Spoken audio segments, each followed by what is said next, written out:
আসসালামু আলাইকুম ভিউয়ার্স ভিডিওটা শুরু করার আগে আপনার কাছে ছোট্ট একটা রিকোয়েস্ট, আপনি যদি আমার চ্যানেলের নতুন দর্শক হয়ে থাকেন তাহলে অবশ্যই চ্যানেলটা সাবস্ক্রাইব করে পাশে থাকা বেল আইকনটা চালু করে রাখবেন। পরবর্তী নতুন কোনো ভিডিও সবার আগে আপনার কাছে পৌঁছাবে। যদি অলরেডি সাবস্ক্রাইব করে থাকেন, thank you so much. Viewers, এই ভিডিওতে আপনাদেরকে দেখাবো টিভিএস রেডার বাইকের টাইম সেটিং কিভাবে করবেন। তো টাইম সেটিং করতে গেলে সর্বপ্রথম মোড যে বাটনটা আছে এই বাটনটা লং প্রেস করে ধরে রাখতে হবে। তো আমি ধরে রাখলাম, তো একটা অপশান আসছে, তারপর আর একবার লং প্রেস করে ধরে রাখবো, তো আর একটা অপশান চলে আসছে, তো আরও একবার ধরে রাখবো। দেখেন এখন আপনার ঘড়ির ইটা লাফাচ্ছে। তো এখন ওটাকে ঘন্টা কাঁটার আটকানোর জন্য সেট বাটনটাকে চাপ দিলে ঘন্টা কাঁটাটা সেট করা যাবে।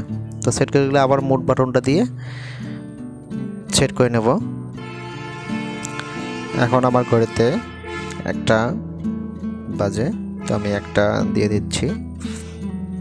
তো ঘন্টা কাঁটাটা চেঞ্জ করতে গেলে অবশ্যই মোড বাটনটা দিয়েই চেঞ্জ করতে হয়। তো আমি মোড বাটনটা কিন্তু চাপছি, দেখতে পাচ্ছেন আপনারা।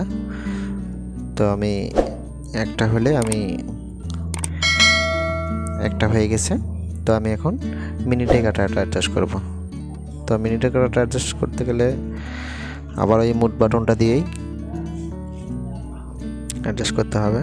তো আমার মিনিট হচ্ছে 34, তো আমি 34 দিয়ে দেবো। এখন দেখতেই পাচ্ছেন আসলে বাটনগুলো একটু হার্ড, তো হয়তো একটু কষ্ট হইতে পারে। 17 হয়ে গেছে।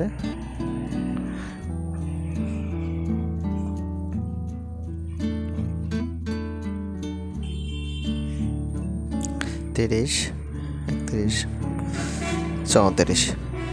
তো সেট বাটনটা দিয়ে চাপ দিলে ওটা আবার পিএম করতে হবে। তো আমার পিএম, তো আমি পিএম করে দেবো এখন।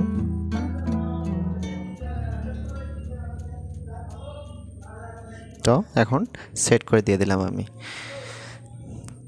তো দেখতেই পাচ্ছেন টাইমটা সেটিং হয়ে গেছে। তো আমরা এখন পুনরায় আবার চেক দেব। আমরা চাবিটা অফ করে দিলাম, আবার চাবিটা অন করলাম। তো দেখতেই পাচ্ছেন টাইমটা হয়ে গেছে। তো এভাবেই মূলত টিভিএস রেডারের টাইম সেটিং করতে হয়। তো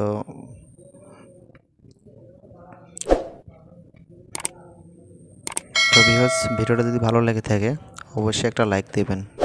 ধন্যবাদ সবাইকে।